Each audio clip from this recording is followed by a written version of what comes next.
Hey guys, welcome to the channel. Just starting some Might and Magic Elemental Guardians. This will be my first video. I'm just going to do a series of sort of beginner guides, not the complete basics, but this one's going to be a focus guide on what to focus on in early progression to get you through to Glyph 10 runs basically, so you can farm Glyph 10 and start getting better glyphs on your monsters to progress further into the game. But this one's going to focus solely on Nat 2 monsters.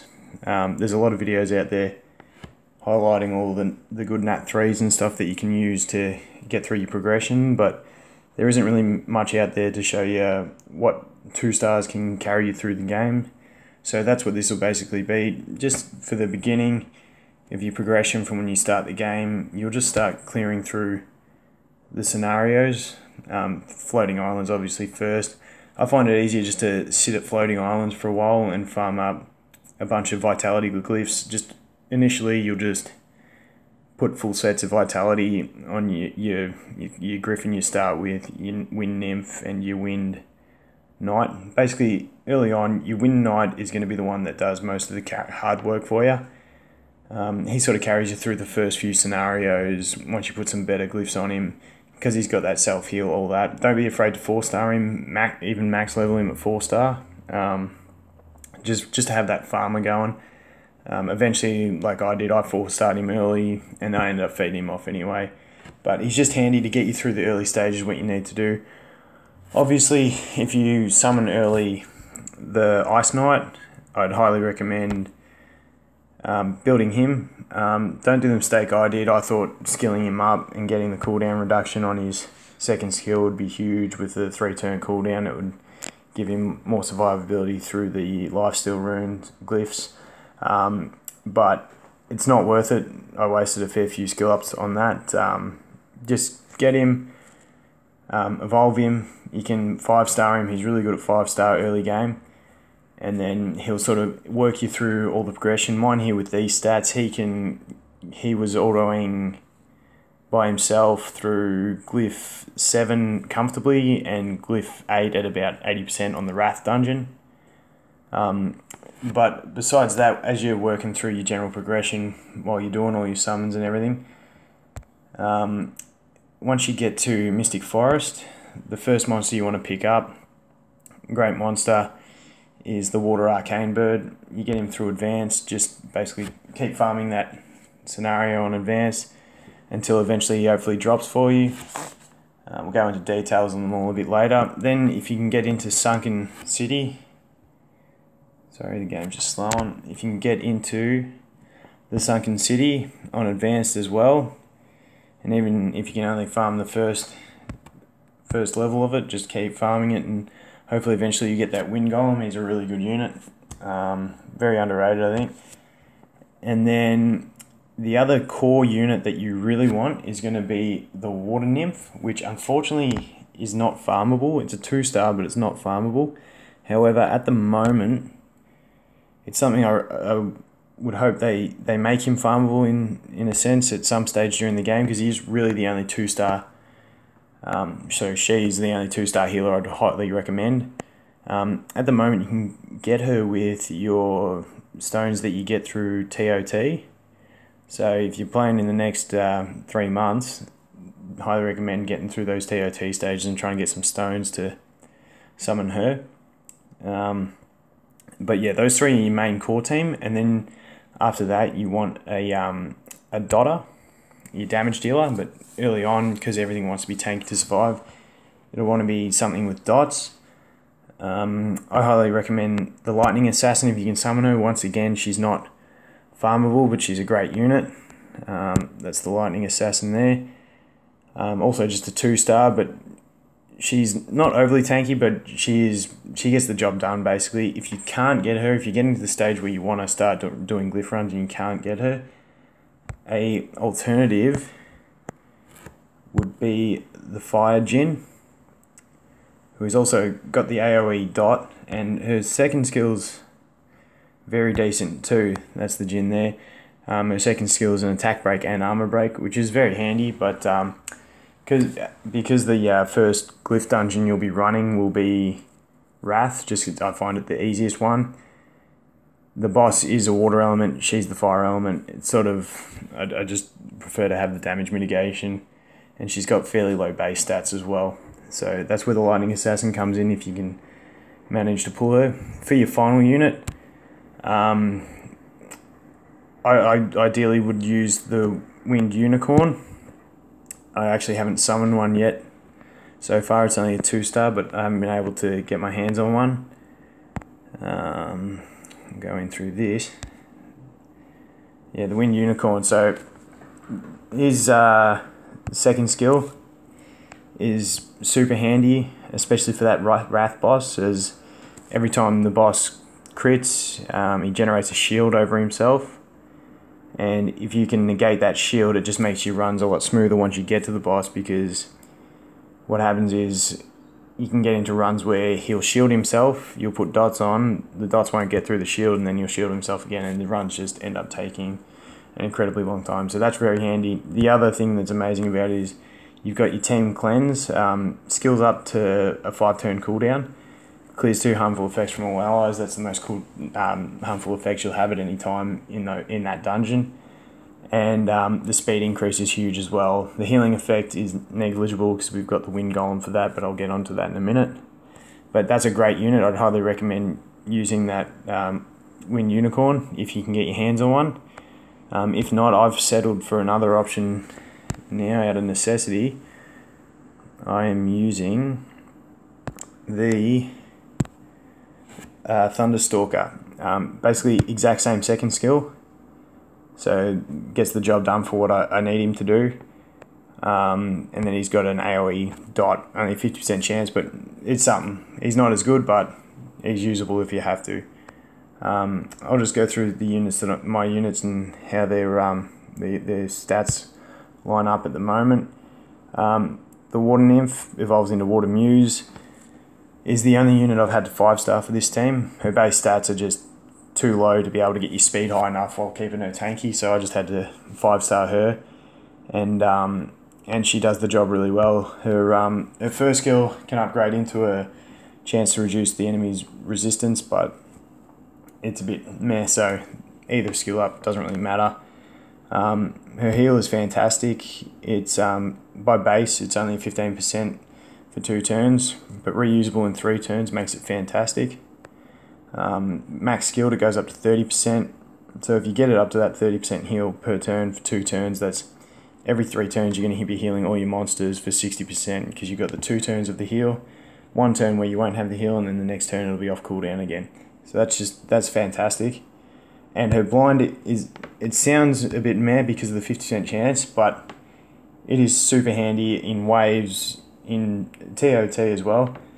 And for the boss, because once you get that on the boss, if he's missing, he's not getting his shield as well. Super handy. I think she's a really solid unit, aside from her base stats being so low. The next one we've got here is the Water Arcane Bird.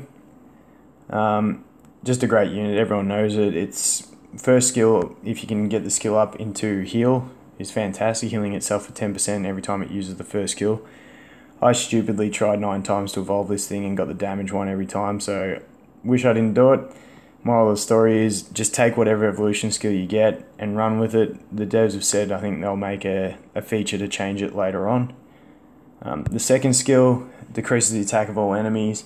By base it's only for 1 turn. That skill up to get it to a 2-turn is pretty important, and lowers their turn bar, so that's just good support. And the third skill reduces all damage your monsters take and decreases the enemy team's speed, which is just fantastic. The next one in the core group is the Wind Golem. This guy's probably my favourite monster in the game. His second ability just makes him. It increases defense of all allies and the healing they receive for 2 turns. It's just insane on a 2-turn cooldown after 1 skill up. Gives him 100% uptime of his defense buff, and your teammates will have a very small window sometimes where they don't have the buff, but his next turn he'll reapply it while he's still got 1 turn of it left.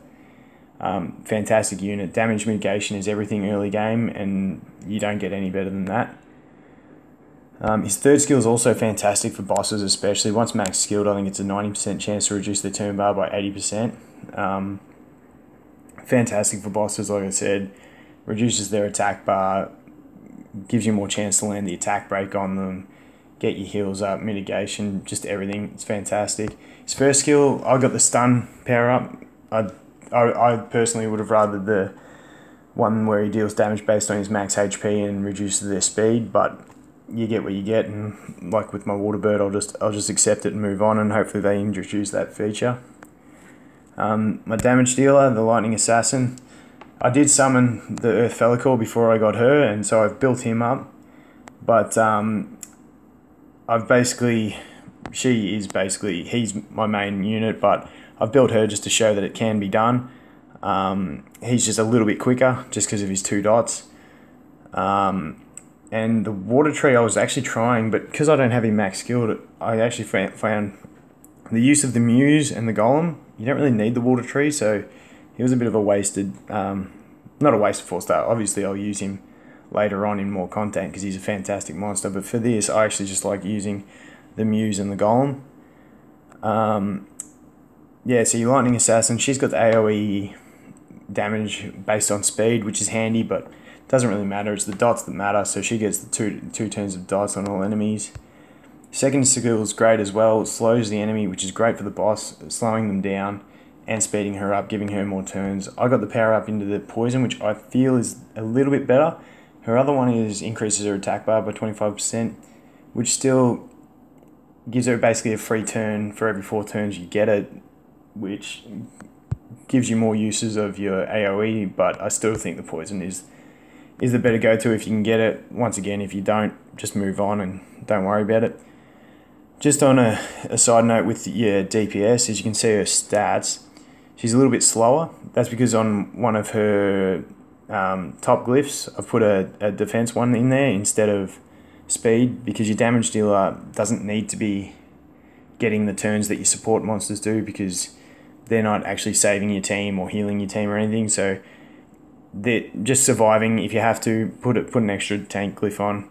I've got a fair few purples in here, but not really anything's maxed, so these are sort of achievable numbers with full sets of yellows, and especially if you have to 5-star them to get those stats, it's very doable. The next unit is my Stalker. He's, like I said, he's only a placeholder at the moment until I get the unicorn, but he's got that 2-turn block of beneficial effects, which is great for the boss. And then he's got his 50% chance to dot, reduce their speed, which is handy, but doesn't always land, but is what it is. And the chance to reduce the boss's resistance, which I guess it can help you land your poisons and stuff, but it's a bit meh as well. In terms of skill ups, as you're progressing, what to focus your skill ups on, I think you really want to go. The first one I recommend is getting the skill up into your wind golem for his second skill. That one there, which reduces it down to a 2-turn cooldown. Just that 100% uptime on his defense buff is massive.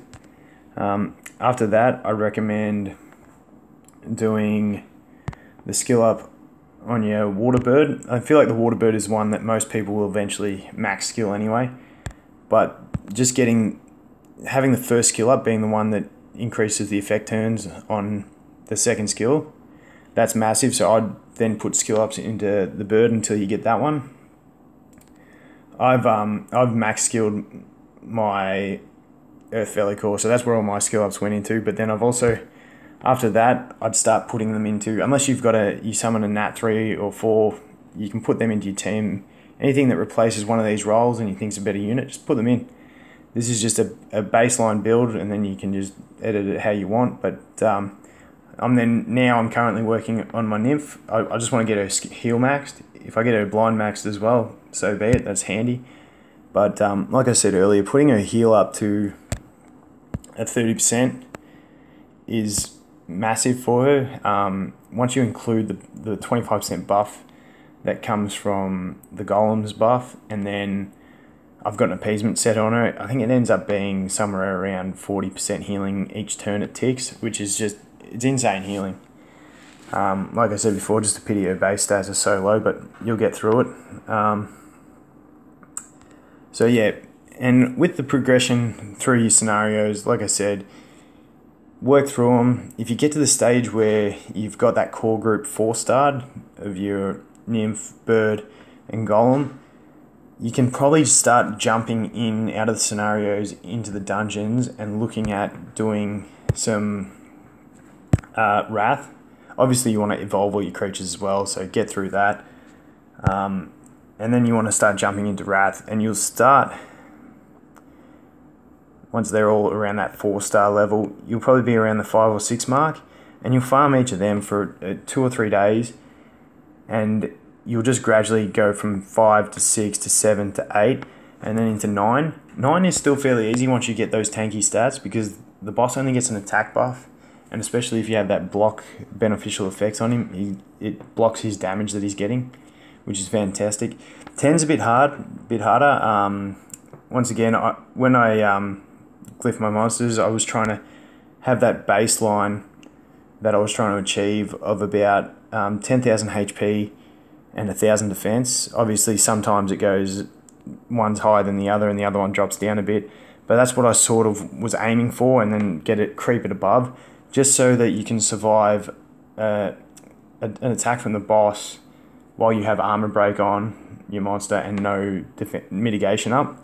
You can survive one with around those sort of stats, and that was my main goal, just to get them tanky enough to survive one of those hits, because by the time you get one of those hits, you should, for the next one, have mitigation up, have your healing rolling, and it should be fine. And then, yeah, like I said, I've been playing for, I think, 31 or 32 days now, and I did all my general progression with my Ice Knight. I was like, yeah, I summoned him, I 5-starred him, and he was doing the Glyph 8 runs for me. So that was fantastic. But that team, you'll be able to slowly creep your way through them all. Getting to Glyph 9, I spent about 2 weeks at Glyph 9 before I got the glyphs that I have now into doing 10. Now, using this team, I've done about 30 runs, failed once, due to the team basically derping, and I didn't get any mitigation up on the boss, got armor broken. He got 2 hits into my armor broken Nymph, and that was just game over, no heals after that. But like I said, the Nymph, important, 5-star. I just couldn't get the stats without it. Maybe if you get some better glyphs, you might be able to do it, but so there you go. I'll start this run. The game in general, fantastic game. The devs have done a great job on it. Get around the Discord. There's an event on at the moment that you can join the Discord from. Pretty active channel. The devs are on there. They listen to everything anyone has to say, and they respond to most comments and tell you what their plans are and how they're going with the game. And I think they're just geeing up for a global launch, so hopefully that'll hit in the next couple months and just grow the game further. But fantastic game. There's a few other guys out there putting videos up. I know Legend's got a few. He's got some great monsters, doing some quick runs with them. So he's got fairly regular videos coming out as well, so you can check him out. But besides that, I just hope you enjoyed the video. Let me know in the comments if you want more stuff like this. I've got a few ideas for other videos I can do. Let me know if you want a more basic guide just to the functionality of the game. I can do one of those. I just thought get something a bit more in depth in. Another video I'm going to put out is based around glyphs and basically whether percentage or flat stat is better, what scenarios, all that sort of stuff. But yeah, just like the video if you enjoyed it. Leave in the comments what you want to see if you like more of these instructional videos, and I'll do my best to put out what I can. I think I'll just let this play through. Feel free to skip to the end and just see that it passes, and yeah, I'll leave a link to the other channels in the description if I can figure out how to do that. Like I said, it's my first video, but hope you enjoyed it. I'll see if I can get the editing prowess to make this run a bit faster, and then if not, just skip to the end and see succeed, and hope you enjoyed. Thanks.